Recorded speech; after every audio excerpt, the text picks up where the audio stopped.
Good afternoon. Thank you for coming today. On the 29th of May 2025, Mr Gaurav Kundi was involved in an incident involving police at Royston Park in the early hours of the morning, and during that incident he became unresponsive and was subsequently hospitalised. Sadly, in the early hours of this morning, Mr Kundi passed away as a result of the incident at Royston Park.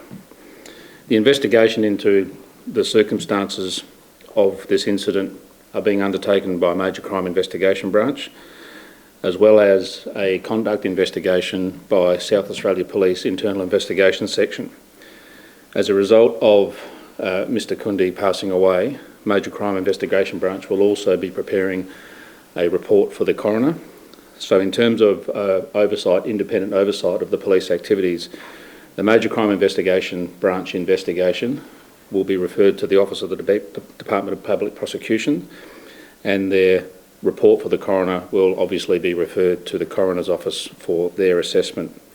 The internal investigation conducted by SAPL in relation to police conduct will be oversighted by the Office of Public Integrity, who has the ability to intervene in the police investigation. I also determined that the circumstances involving Mr Kundi were of such significance that a Commissioner's inquiry was appropriate, and I instigated a Commissioner's inquiry recently, which will look at the policy, procedures, training and other activities or events in and around the incident that may contribute to issues or opportunities for improvement to be identified within the South Australia Police.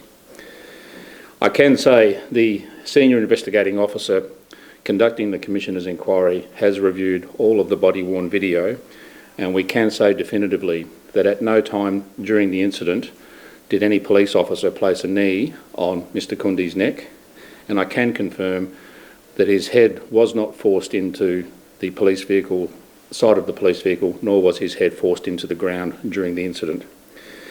There will be further investigation in relation to the full circumstances, and it is difficult for me to elaborate on any further detail at this point in time, nor am I able to put any timeframes in relation to how long any of these particular investigation lines will take to conclude, and I'm not putting any undue pressure on those officers conducting those inquiries to do anything other than their job methodically and professionally. We are also maintaining contact with the Indian Consulate and advising them of the updates as appropriate during the course of this particular process, and the Consulate has been advised of Mr Kundi having passed away in the early hours of this morning. Happy to take questions. We understand his family arrived yesterday. What support's been given to them? We have reached out to the family member that arrived yesterday, and we'll be keeping them advised as we are able to, and providing whatever support is appropriate from South Australia Police.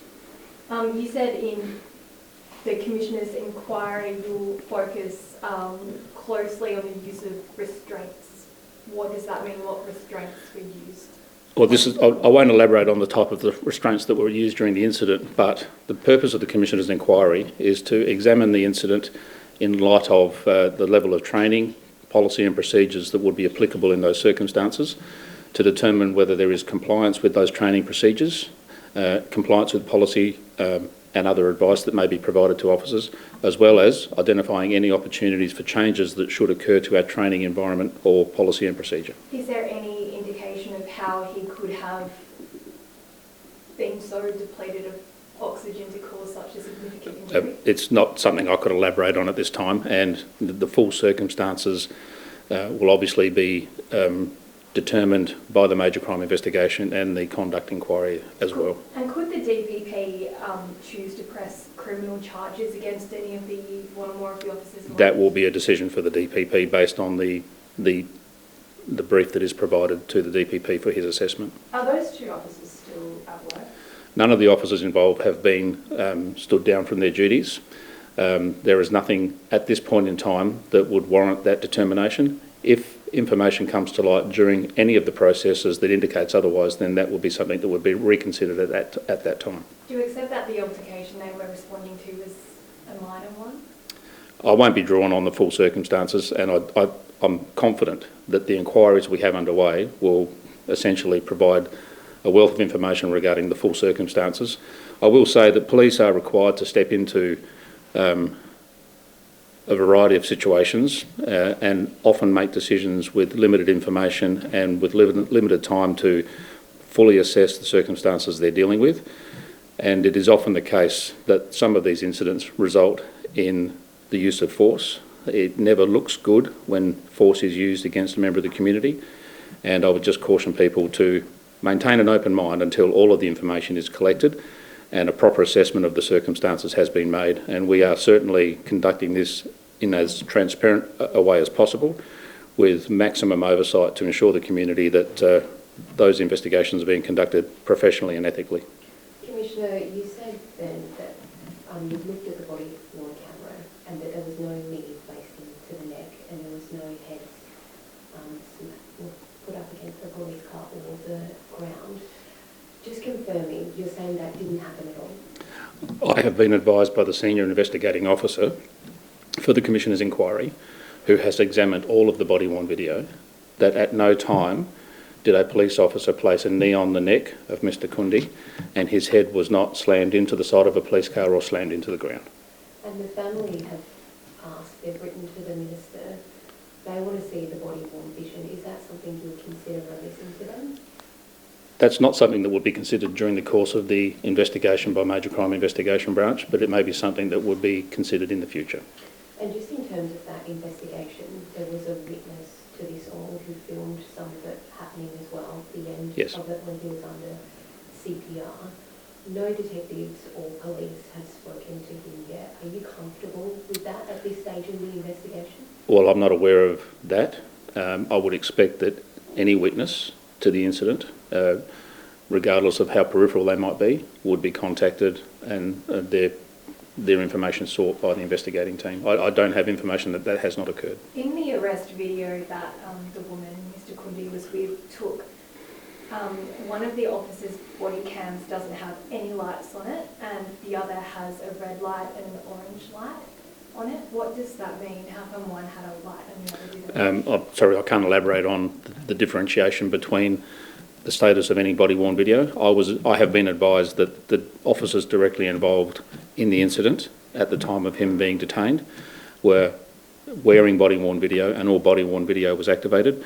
One body-worn camera did fall from one of the officers' vests, and they endeavoured to position that camera while it was still operating but separated from the officer so it would continue to record. And the hospital doctors have told the family that he went into cardiac arrest at the scene and that's why he went unresponsive. Is that something you're aware of, and can you elaborate on what caused that? I don't think it's my position to elaborate on an individual's medical circumstances, and as I said, the full circumstances of the incident is the subject of 3 different inquiries. So I'm confident that all information will be collected and properly assessed, and the circumstances that led to Mr Kundi passing away will be provided to the coroner as well as the DPP. Regarding those 3 inquiries that are underway, will the outcomes of all of those be made public? There may be parts of the information made public. Obviously, the major crime investigation is centrally looking at whether or not any criminal offences have been conducted, so that will be a matter for the DPP to determine. I can't make any comment as to whether that will be made public. The internal investigation is being conducted in accordance with the Police Complaints and Discipline Act and oversighted by the Office of Public Integrity. At this point in time, there is no decision about what might be disclosed as a result of that inquiry. The coroner's inquiry is a different matter and a matter for the coroner, and the Commissioner's inquiry, elements of that may be made public depending on the relevance and the level of public interest in disclosing what might come out of that particular inquiry. Have you now briefed the Minister about this matter? Beg your pardon? Have you now briefed the Minister about... I've kept the Minister updated in relation to the response from South Australia Police, and as much as possible the information relative to the incident as is appropriate for the Minister to be aware. And Commissioner, can you just talk us through the difference between a coronial inquest and the other police investigation that is happening, and the difference between what that's going to look into? The coroner is responsible for determining the cause and circumstances of any death in South Australia, and he has a suite of authorities that he can exercise to establish all of the circumstances that might relate to a person's death. They are wide-reaching powers, and he has the ability to call witnesses and examine a range of elements that might inform his decision-making in relation to the cause and circumstances. It may be the case that the coroner will inquest this particular death, and if that is the case, then there will be an inquest where police officers and other relevant people will be called to give evidence in the coroner's court. Just regarding the body cam, is that a situation that you've got concerns about, that would be falling off in the middle of an incident and it would be on the officer to then have to position it so that it is capturing what's actually happening? Body-worn cameras becoming dislodged from the vest that police officers wear is an extremely rare situation. They are relatively bulky items, and in any incident involving a use of force, then it's difficult to mitigate against all circumstances that might occur. But this is not an issue that we have a concern about in relation to body-worn cameras becoming detached. And as you can appreciate, we have thousands of police officers wearing body-worn cameras on a daily basis. If there was an issue, we would have identified it before now. Right, thanks. Thank you. One question. One. Okay. Why was the incident considered deemed so serious that it has sparked a major crime investigation? This is the standard process for any incident of this type. This is not a unique response by South Australia Police. This is recognising the significance of the incident in terms of the impact on Mr Kundi, which has resulted in his passing away today. So the involvement of major crime is standard and appropriate. The investigation of conduct by Internal Investigation Section is standard and appropriate. And given the significant consequences for Mr Kundi, him passing away, a Commissioner's inquiry is also appropriate. Thank you. Thanks, everyone. Thank you.